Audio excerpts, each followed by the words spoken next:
Everybody knows that. How does that happen? Is it alive? So halachically, it's not alive. On a electrochemical level, there's life force energy going on, but that's not halachically considered. Therefore, what does a goy have to do to eat a chicken? Is a goy allowed to take a chicken that's running around without its head and declare it kosher and start cutting it up? No. It has to wait till the animal stops moving. Because for a goy, shchita will not help change the status. Complete death will change the status. It has to be dead. For example, if a Jew takes a fish out of the water, they have these places that they make fresh sushi. I don't want to gross anybody out, but you know what really fresh sushi is?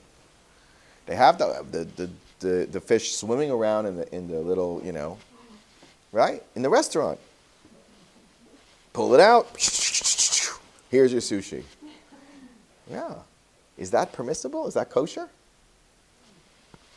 Yes, it's kosher. Because there's no halacha of shchita by fish. And you don't have to wait till it dies. There's no ever min achai on fish. There's a dissenting opinion. Rav Sadia Gaon said, no, you have to wait till it's dead. So you got to bop it over the head, wait till it dies. But we don't have to, because that's our halacha. If a guy would do that, it would be an interesting question. Probably wouldn't be an issue, but it may be an issue according to Rav Sadia Gaon. And but not an issue for us, because halacha we paskin that it's okay. The brothers, what does this all mean? The brothers considered themselves Jewish, already fully separated from the nations of the world, and even fully separated from their brothers who weren't from Mami Leah, and maybe even separated possibly from their brothers who weren't from the real Mami, Rachel. So where's the Jewish people? The 6 sons of Leah. They know for sure they're the Jewish people. Everybody else, they treated them as slaves. Yosef Hatzdik said to them, you're wrong. We haven't completed our process of refinement. Where will Klal Yisrael become a nation? In Mitzrayim, when we all suffer together. When we do not see a distinction between one brother and the next, but we're all in this mess together. Okay? When there is not now. Therefore, the accusation of being elitist, really of having Mechiras Yosef. It's very important, I'll tell you this.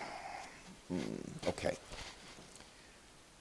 The brothers weren't all equal on it. Shimon and Levi was not the same as Reuven. What did Reuven try to do to Yosef?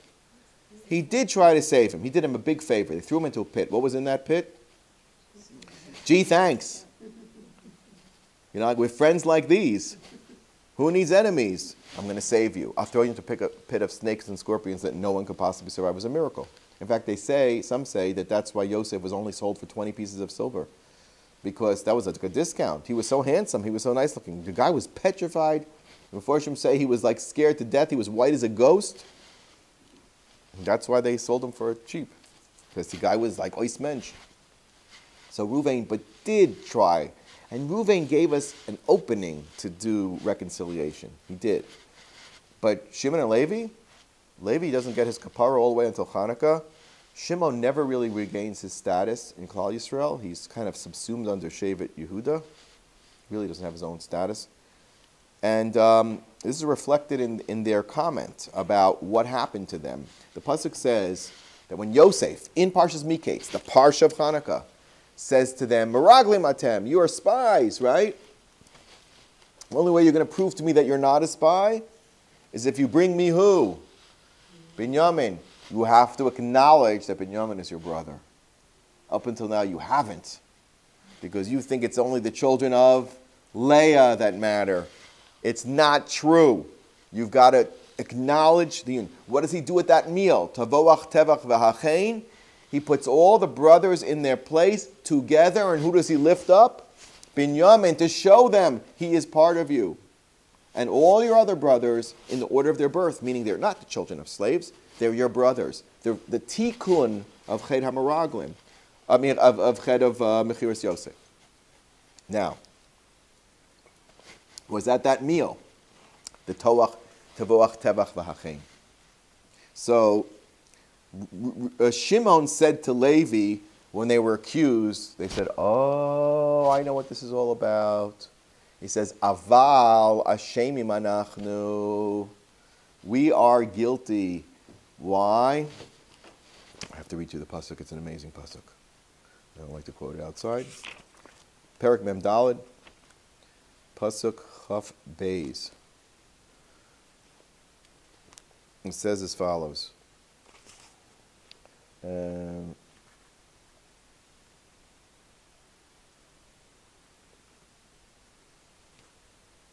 No. Okay.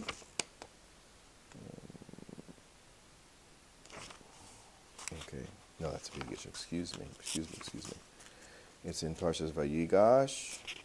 And the brothers say to each other, Vayomer ish al achiv. I'm sorry, guys. Give me a second here. The story goes like this. Yosef is accusing them of being spies, and they say as follows.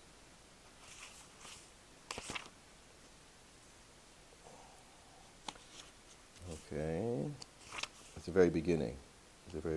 Oh, sorry, it's Membeis, not Memdaled. Membeis, Chav. Hey, you can cut this part out of the tape, okay? Oh. Okay, they're all together. Shimon has not been separated, right? It's Perek Membeis Pasuk of Beis 42:22. Okay. Vayomru ish el achiv. Who is that a reference to? The man to his brother. They also said this at the time of the Mechira. It's reference to Shimon and Levi. Ish el achiv is Shimon and Levi. Levi says to Shimon, or Shimon says to Levi. Aval Hashem anachnu. We were right to sell Yosef. We were right to want to kill Yosef. But what did we do wrong? Anachnu al achinu. We didn't look at him as a brother. We looked at him as something less than a brother. And I mentioned to you previously, who did they end up selling him to? To Orchat Yishmaelim. So he's like a Yishmaeli. He's front of the family, but he's not my brother. Yishmael is not really our brother. Where were they coming from? Gilad, the place of Lavan. Not really our brother. Mishpacha, but not really our brother. And where were they taking him? To Mitzrayim, the place of Hagar. Not really our Mishpacha, not really our mother. So they said, he's, mishpacha, but he's not my brother. No, now we realize he's our brother. And therefore, asher ra'inu tsaras nafsho b'yischanenu eleinu v'lo shamanu. We didn't listen to his pleas for mercy. We didn't listen. Al kain ba'aleinu hatzarazos. Okay, so that's what they said. Comes Ruvain. Vayan Ruvain osam. Vayan Ruvain osam? That's a language of answering them. What question did they raise? It's like disagreeing with them. In Gemara, you shlug them up. You give him you're wrong. Halo amarti alechem. I said to you something different. Lemor, with these words. Al techtu bayeled. This was a little boy. You have no right to bring him to trial. You cannot do a capital trial on a boy. Velo shamatem. You didn't listen to me. Vegam damo hineni drash. Your death penalty decree against Yosef was wrong. What's their argument? Shimon and Levi said the sentence was correct. It's just that, after someone's sentenced, they have a chance to get a pardon. Not that they're not guilty, they're guilty. But there's still an aspect of asking for a pardon. And that's what we didn't do.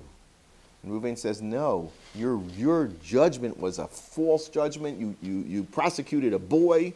He was 17 years old. He was no way to be held accountable for any of those things. And I thought of Rubashkin. So on Zos Chanuka, everybody would agree, right? Whether you say that, like Reuven, that the din was a travesty altogether, and he was really innocent, like as innocent as a child, or whether you want to say, no, whatever, what was done, but still, where was the pardon? Not to vacate the judgment, but to cut the and that's what actually did happen. Do you know that that's what actually did happen? They didn't overturn his thing. They didn't say it was a false trial. They didn't exonerate him. He has to pay penalties. He has to do probation. Somebody whose conviction is overturned does not have to do all those things. They didn't overturn his conviction, but they just granted him a pardon. It wasn't really a pardon. It was called a commutation of sentence. It's not a pardon, because a pardon means that they really didn't do anything wrong. Anyway, all of that is centered around this meal of Tavoach, Tevach, V'Hachei. All of that is centered in Hanukkah. Okay. So, therefore, I want to just add in this last segment something about that eye of providence. With an eye, there's two parts to tefillin. Part that you can see and part that you can't see. The tefillin shel rosh and the tefillin shel yad, right? Which is, so there's a story that I think is associated to that concept. It comes from Rav Nachman of Breslov, and this is the story, very brief story. It says there was a king that knew that next year's crop of wheat would be attacked by a fungus, which would turn it into a hallucinogen. You know that there's such things, that fungus that are like LSD drugs that can drive a person, make a person mad. Crazy. The only problem is that's the only wheat that they have. So they're going to have a very interesting year. Every time they break bread, woo, they're going to be flying. So they're going to be mad. The whole society is going to be mad because they're constantly eating that bread, three meals a day. Everybody's nuts. So the king says, what are we going to do to his prime minister? So the prime minister comes up with a great plan. He says, look, we have enough wheat of this year, the unaffected wheat, to put aside for you and me. So at least we won't be crazy. And the king said, no way. I'm part of my people. I've got to relate to these people. I've got to be part of them. I've got to be their king. And worse, if they all eat the bread and we don't, what are they going to say about us? That we're crazy. They'll think we're the crazy because they're the normal. This is the new normal, right? And we can't have that. We've got to somehow be with them to guide them somehow. So he says, okay, great idea. I'm going to put a sign on my head, and you put a sign on your head. And when I see you and your sign, we'll remind each other, maybe we'll even write it down. We'll say, that sign on that guy's head teaches me that we're acting crazy, but there is a sanity out there. We may be crazy, but at least we'll know that we're crazy. That's Reb Nachman's story. So I thought that's what tefillin is all about. Hashem wears tefillin, we wear tefillin. The wheat represents, what we struggle to make a living, right? To eat, to be part of the world, to go out into the world and make parnasa can make you mad. It inevitably will make you mad. This is the world of illusion and lies, as we saw in the vote that came against the declaration. It's a world of illusion. So what are we going to do? We're going to remember that there's information that tells us what's the right way to go. And that's inside the Torah, and that's inside the tefillin. So what is in the tefillin of Hashem? Very simple. What does it say? Mi ka'amcha Yisroel goy echad ba'aretz. You are not like every other nation. The madness is when you think you are. That's the madness. When you think there's no difference between a Jew and a non-Jew. When you think there's no difference between a human being and an animal in terms of their rights. When you think there's no difference between a man and a woman. It's madness. When you think you can create any gender, make it like, they used to have Howard Johnson's ice cream. 45 flavors. So we can have 45 genders, 70 genders. You wake up this morning, you're this gender. You wake up there, I have to respect you. You're allowed to make any gender you want. It's madness. It's utter madness. It's a denial of the reality, but the tefillin reminds us. So there's 4 psukim in Hashem's tefillin, 4 compartments. The first one speaks about the fact that we are goy gadol, meaning that we're important.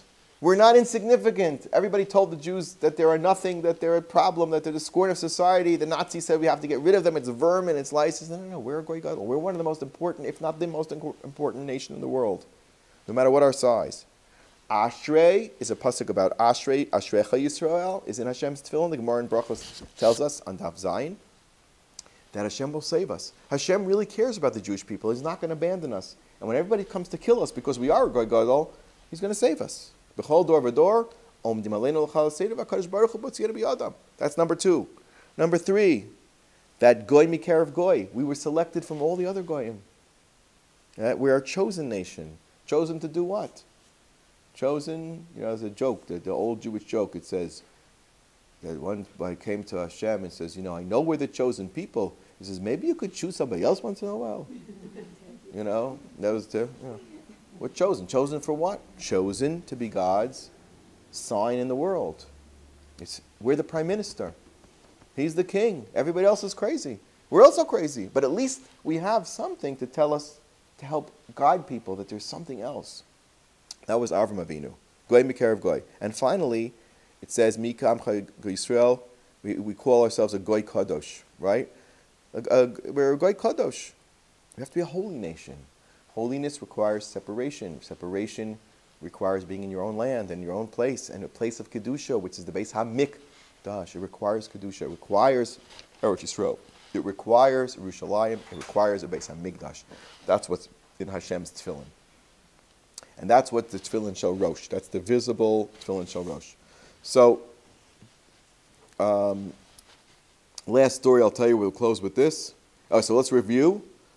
What did we say? We said that Yud Tes Kislev, where there was the light of Hanukkah, was a major turning point, that the leader of the free world said, no, you're not listim. It's a remarkable thing. You're not listim.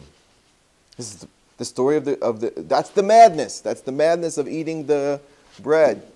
That the Jew is the same as everybody else. No, the Jew is your conduit to Hashem. And you're going to benefit from Yerushalayim. It's going to save you. It's not going to destroy you. A little bit of a turn. And then we saw the freedom of Rubashkin, which leads us into the depths of Hanukkah, which is the story of Yosef, which is more importantly the meal that Yosef served. Tavoach. That is the Spitz Hanukkah, a meal of reconciliation of Am Yisrael as Achim, the termination of Mechiras Yosef and turning it into Ahavas Chinam, that he was even willing to test it. He gave more to Binyamin than everybody else. He says, now you're going to have sinas Avas Chinam, or you're going to have sinas Chinam? Are you going to be jealous of Binyamin? Or are you going to carry him on your shoulders? Like you carried him down here, right? What are you going to do? So that's our test. And we have to believe, always, every week it goes the same thing, right? So we have to believe that is a remarkable message. Now, I'll just end with last thing. This is fun. How many countries voted? Should we get this, right? We're getting this, right? Oh, it's still going. Hooray. So, who were the countries that voted for Israel? Voted for America, rather, that Yerushalayim belongs to, that America's realization. How many countries opted out of Listim Atem, you're thieves, to we'll support you? Voted against. How many voted with America? 9. Not just 9. How many gave at least a possibility that maybe we're crazy? A lot abstained. A lot abstained, and a lot voted, were absent. 64 nations. That's almost 70 nations. That's pretty good. Kimat. That's what it is. We're just 6 away.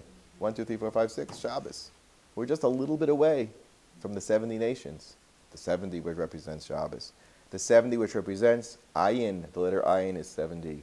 The 70 languages that Yosef was able to speak in any galus to teach the hidden aspects of Torah in the language that you want. And of course the message is that in order to achieve Ahavas Chinam and all the change of good midos, you have to daven for it.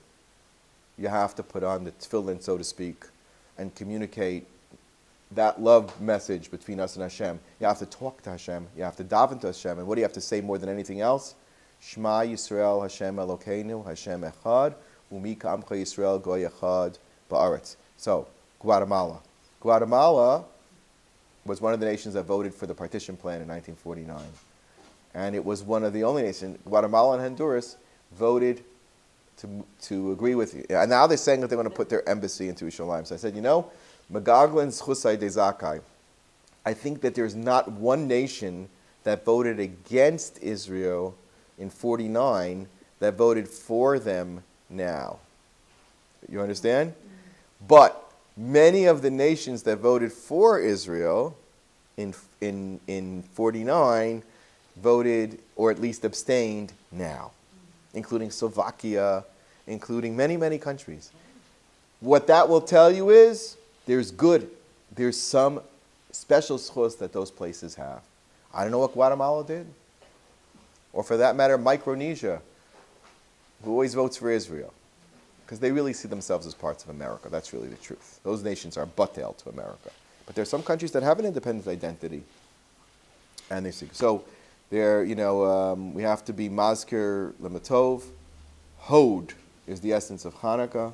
Hod is the 5th millennium that we spoke about, in which Esav is not impossible to overcome. From the year 240 to the year 1240, there was nothing going on in Yerushalayim for Jews. Comes the Ramban at the beginning of the 6th millennium, 1240, and things start. The eyes open, the day dawns. So Mitzvah Hashem, we should see more miracles. Tavoach, Tevach, V'achein, Hashem should prepare us the Sudas HaMashiach, and we should have a Suras Tov to Klal Yisrael. Amen.